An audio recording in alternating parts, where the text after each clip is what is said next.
All right, so just another little quick project. So you can hear my pressure canner going on behind me.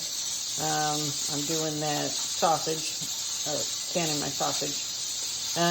But I also have these oranges I need to get taken care of this weekend because we got a bunch of them. And I'm just going to do a little quick water bath can on these because I know we're not going to eat all these. And, we can just save it for the rest of the year. All right, so I'm just peeling all of these oranges, and these are cuties.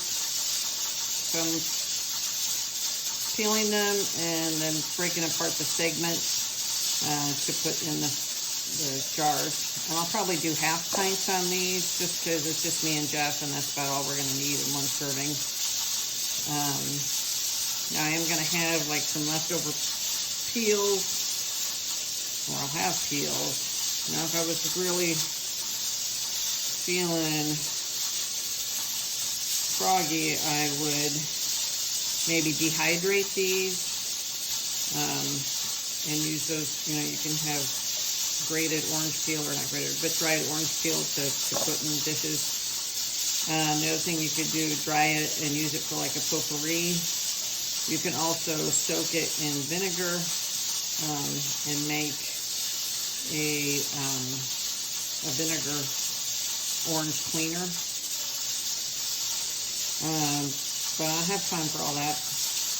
Well, I could make time. I still work full time, so I've got more ideas than I've got time to do them. You could actually go ahead and put these in the canner whole. I think that changes the cooking time maybe. I'd have to look at the canning book.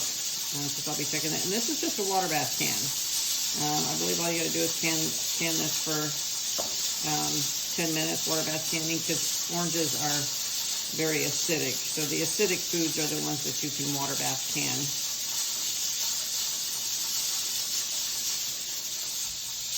All right, last orange.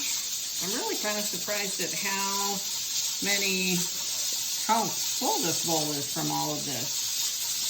One thing I forgot to mention, when you're peeling it and, separating the segments, you want to get off as much of that white pith as you want to because it's kind of bitter. But these cuties are super sweet. And you want to leave those segments intact, otherwise just the juice leaks out while you're canning them. I kind of figure if some leaks out, then the juice is flavored. I have a little soft spot there, so I'll take that out. I did think of something else to do with the peels. Like if you wouldn't have to let any of this go to waste, because the peels, you could also make candied orange peel. Or orange marmalade. You could use the peels to make orange marmalade. All right, so let me go get some jars so we can get this canned or in a jar. And we'll get it all canned up. All right, so I'm getting my jars filled up. And for the oranges here, it's a 1/2 inch of head space. And then once I get all the jars full, we'll put on simple syrup. And I'm doing very light. I don't want these to be real sweet. And I added a little bit of honey to it just to get a little nice honey flavor. But I will put the recipe down below for you. And I will add like very light, and medium heavy syrup. It's just sugar and water, that's all. Sugar and water, heat it up to boiling, pour it over the oranges. Looks like I'm gonna need more jars.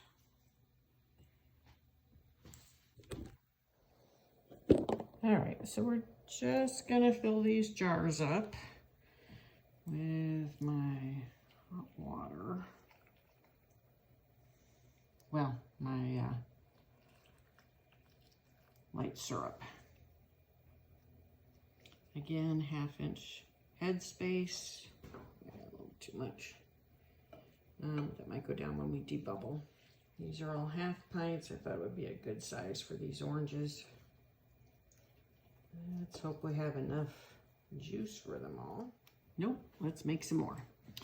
All right, so I'm gonna get these, I'm gonna make some more syrup, but of course, we're gonna debubble. Just jab this down the edges of the jars. And it might mean I need more or less of the syrup in each jar, but you want to get all those air bubbles out. All right, let's make some more syrup. All right, so my next batch of simple syrup has not come to a boil yet, but I have cleaned all my jar lids. I'm going to go ahead and put my lids on. And then I will be ready to go as soon as the rest of that syrup is ready. But I'm gonna put my jars inside my canner. I've got the water heating up in there. Just keep them warm until everything's done.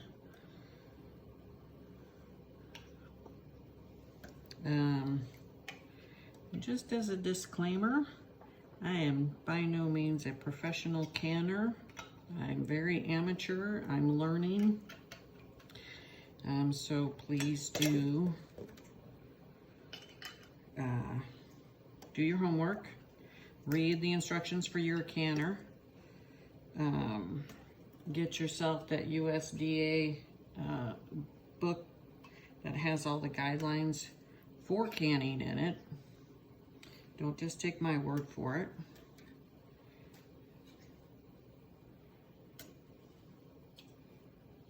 All right, let's just start putting these. Do some finger tightening. What I do with my jar lifter. There we go. Oh, and that's boiling, so we'll have that. All right, we're gonna get these all in the canner. Oh, I missed it. I put all the lids on.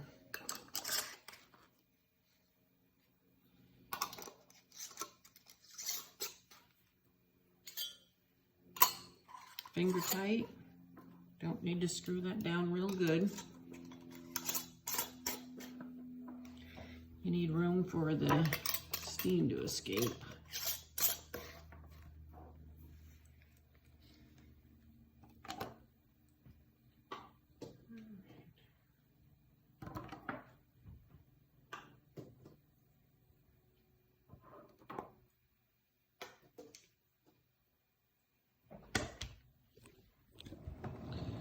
So I'm using my pressure canner to water bath can these oranges.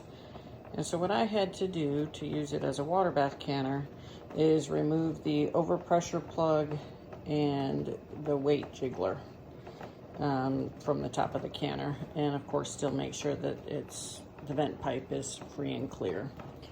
So processing now for 10 minutes. I've got 3 minutes left.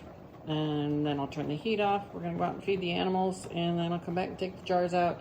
And as you've seen, I have a few extra that need to go into the canner. I didn't have room for all of them, and it's really not recommended to double stack when you're water bath canning. Well, thanks for joining me today making this canned oranges.